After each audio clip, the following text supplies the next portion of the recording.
السلام علیکم ورحمۃ اللہ وبرکاتہ۔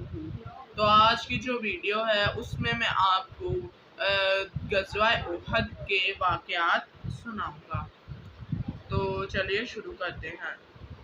مدینہ منورہ کے شمال میں 5 کلومیٹر کے فاصلے پر ایک پہاڑ ہے جسے احد کہتے ہیں۔ اسی پہاڑ کے دامن میں مسلمانوں کا درمیان دوسرا معرکہ پیش آیا۔ کفار مسلمانوں کے درمیان دوسرا معرکہ پیش آیا جسے غزوہ احد کہتے ہیں۔ اسباب یعنی کہ اس کی وجوہات کیا کیا تھی۔ نمبر 1، غزوہ بدر میں کفار مکہ کے 70 افراد مارے گئے جن میں بڑے بڑے سردار بھی تھے اور اتنے ہی قیدی بھی تھے، اس لیے کفار مکہ میں انتقام کی یعنی کہ بدلہ لینے کی آگ بھڑک رہی تھی۔ نمبر 2، یہود کی دلی ہمدردیاں کفار مکہ کے ساتھ تھیں۔ انہوں نے کفار مکہ کو بدر کے مقتولین کا بدلہ لینے پر اکسایا اور ساتھ دینے کا مدد کرنے کا وعدہ بھی کیا۔ نمبر 3، عرب میں قریش کا بہت مقام تھا، وہ خانہ کعبہ کے متولی بھی تھے۔ تو متولی کا مطلب ہوتا ہے یعنی کہ نگران، کیئر ٹیکر، یعنی کہ جس طرح سے کعبہ کے اندر کی جو ذمہ داریاں ہیں وہ ساری یعنی کہ وہاں پر صفائی ستھرائی وغیرہ کی اور جو ہے مطلب آنے والے جو ہیں ان کو پانی پلانا ہے۔ متولی کا مطلب جو ہوتا ہے کیئر ٹیکر، آپ ایک طرح سے سمجھ لیں۔ امید کرتا ہوں آپ کو متولی کا مطلب جو ہے وہ سمجھ آ چکا ہوگا۔ تو چلیے آگے بڑھتے ہیں۔ غزوہ بدر کی شکست کے بعد ان کا غرور خاک میں مل گیا، اسی لیے قریش مکہ نے اپنے وقار ان کی عزت کی بحالی کے لیے مسلمانوں سے بدلہ لینا ضروری خیال کیا۔ اب آگے جو ہیں اس کے واقعات۔ رسول اللہ صلی اللہ علیہ وآلہ وسلم کے چچا حضرت عباس رضی اللہ عنہ مکہ مکرمہ میں تھے۔ انہوں نے آپ صلی اللہ علیہ وآلہ وسلم کو کفار کے لشکر کی اطلاع دی جو مدینہ منورہ پر حملہ کرنے کے لیے روانہ ہوئے تھے۔ آپ صلی اللہ علیہ وآلہ وسلم نے اطلاع ملتے ہی چند صحابہ کرام رضی اللہ عنہم کو حالات کا جائزہ لینے کے لیے بھیجا۔ معلوم ہوا کہ کفار کا لشکر مدینہ منورہ کے قریب پہنچ چکا ہے۔ آپ صلی اللہ علیہ وآلہ وسلم نے صحابہ کرام رضی اللہ عنہم کو مسجد نبوی صلی اللہ علیہ وآلہ وسلم میں مشورے کے لیے جمع کیا۔ آپ صلی اللہ علیہ وآلہ وسلم اور دیگر صحابہ کرام رضی اللہ عنہم کا خیال تھا کہ لڑائی مدینہ منورہ کے اندر ہی رہ کر لڑی جائے، لیکن نوجوان صحابہ کرام رضی اللہ عنہم نے مشورہ دیا کہ ہمیں شہر سے باہر نکل کر دشمن کا مقابلہ کرنا چاہیے۔ آپ صلی اللہ علیہ وآلہ وسلم نوجوانوں کے اس شوق جہاد کو دیکھ کر ان کے مشورہ کو قبول کر لیا۔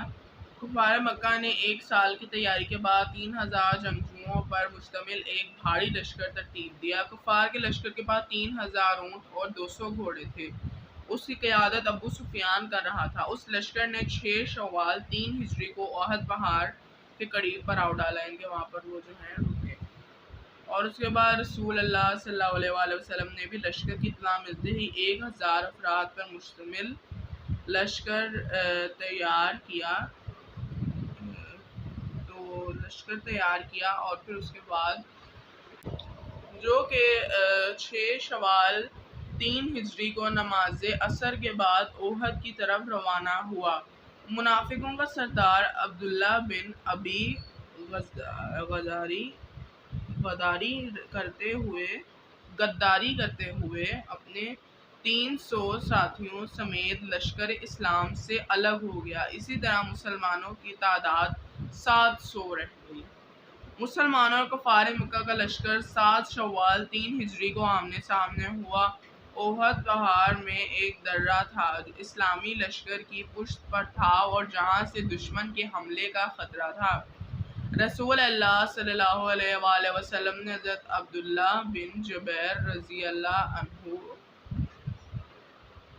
کی قیادت میں 50 تیر اندازوں کا دستہ مقرر کیا اور انہیں تو دستے کا مطلب ہوتا ہے کہ جیسے کوئی گروپ یعنی کہ ایک گروپ یعنی کہ 50-100 لوگوں کا ایک جو گروپ ہوتا ہے نا اسے ہم دستہ کہتے ہیں۔ جنگ میں ایسے مقرر ہو جاتے تھے دستے، جیسے 50 لوگوں کا دستہ، 100 لوگوں کا دستہ۔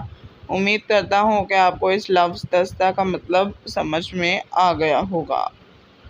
حضور نے انہیں ہدایت کی کہ ہمیں فتح ہو یا شکست، تم نے اس درے کو بالکل نہیں چھوڑنا۔ عام لڑائی شروع ہونے سے پہلے کفار کا علم بردار طلحہ آگے آیا اور جنگ کے لیے للکارا۔ حضرت زبیر رضی اللہ عنہ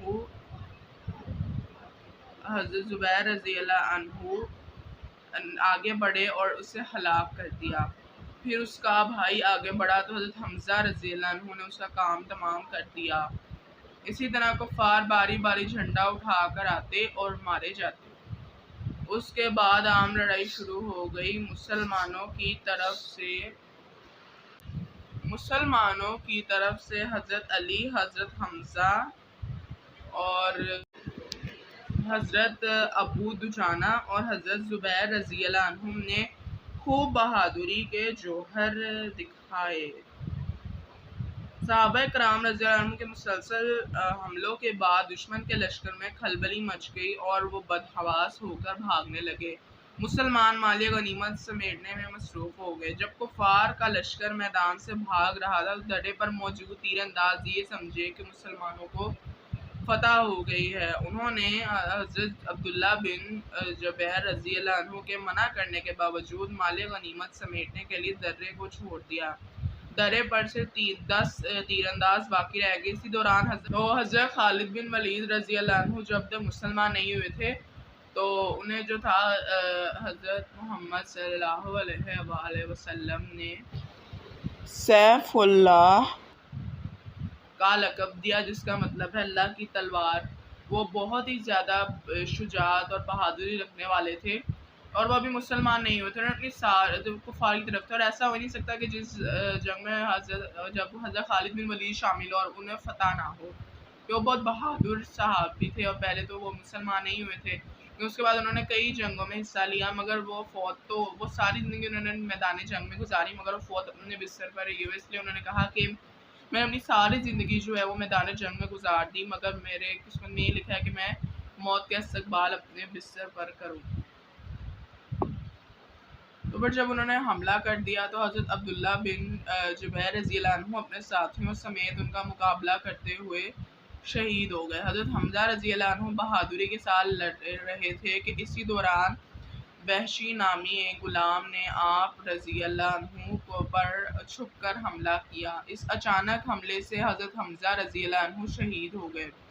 حضرت عبداللہ بن مسعود رضی اللہ عنہ کا بیان ہے کہ رسول اللہ صلی اللہ علیہ وآلہ وسلم حضرت حمزہ رضی اللہ عنہ پر جس طرح روئے اس سے بڑھ کر روتے ہوئے ہم نے آپ صلی اللہ علیہ وآلہ وسلم کو کبھی نہیں دیکھا۔ پھر رسول اللہ صلی اللہ علیہ وآلہ وسلم نے انہیں حکم دیا کہ انہیں حضرت عبداللہ بن جہش رضی اللہ عنہ کے ساتھ دفن کر دیا جائے۔ رسول اللہ صلی اللہ علیہ وآلہ وسلم حضرت حمزہ رضی اللہ عنہ کے بھتیجے بھی تھے اور رضائی بھائی بھی تھے، یعنی کہ دودھ شریک بھائی بھی تھے۔ مسلمانوں کے علم بردار حضرت معصب بن عمیر رضی اللہ عنہ نے اعظم محمد صلی اللہ علیہ وآلہ وسلم کی ہم شکل تھے، تو وہ شہید ہو گئے۔ تو یہ خبر پھیل گئی کہ رسول اللہ صلی اللہ علیہ وآلہ وسلم شہید ہو گئے۔ اس خبر سے مسلمانوں میں مایوسی پھیل گئی۔ اچانک حضرت کعب بن مالک رضی اللہ عنہ نے رسول اللہ صلی اللہ علیہ وآلہ وسلم کو دیکھا تو اعلان کیا کہ اے مسلمانوں، رسول اللہ صلی اللہ علیہ وآلہ وسلم زندہ ہے۔ اس آواز پر صحابہ کرام رضی اللہ عنہم پھر آپ صلی اللہ علیہ وآلہ وسلم کے گرد اکٹھے ہوئے تو آپ صلی اللہ علیہ وسلم کے لیے ڈھال بن گئے۔ آہستہ آہستہ دوسرے رضی اللہ عنہم بھی آپ صلی اللہ علیہ وسلم کے گرد جمع ہو گئے۔ مسلمانوں کے دوبارہ اکٹھا ہونے اور ان کا پیچھا کرنے کی وجہ سے کفار نے دوبارہ حملہ کرنے کی جرأت نہ کی، بلکہ انہوں نے میدان چھوڑ کر مکہ کی طرف روانگی میں اپنی خیر سمجھی۔ اس لڑائی میں صحابہ کرام رضی اللہ عنہم کے ساتھ ساتھ مسلمان خواتین نے بھی بڑی بہادری دکھائی۔ حضرت عائشہ صدیقہ رضی اللہ عنہا اور حضرت ام سلیم رضی اللہ عنہ زخمیوں کو پانی پلاتی تھیں۔ اس کے نتائج کیا تھے؟ اس لڑائی میں 70 مسلمان شہید ہوئے۔ یہ لڑائی فیصلہ کن نہ تھی کیونکہ کفار اپنا مقصد حاصل کے بغیر میدان جنگ سے واپس چلے گئے۔ اس لڑائی میں منافقین بے نقاب ہو گئے، اور نمبر 3 اس میں منافقین بے نقاب ہو گئے۔ جنگ احد میں میرے لیے یہ سبق موجود ہے کہ ہر حال میں اطاعت رسول صلی اللہ علیہ وسلم ضروری ہے۔ رسول اللہ صلی اللہ علیہ وسلم کی اطاعت نہ کرنے سے جنگ احد میں حالات بدل گئے اور مسلمانوں کو بھاری نقصان اٹھانا پڑا۔ امید کرتا ہوں آپ کو ویڈیو پسند آئی ہوگا۔ اگر آپ اور مزید ویڈیوز دیکھنا چاہتے ہیں تو پلیز میرے چینل کو سبسکرائب کریں۔ دعا میں یاد رکھیے، جب تک میں نیو ویڈیوز لاؤں تب تک کے لیے اللہ حافظ۔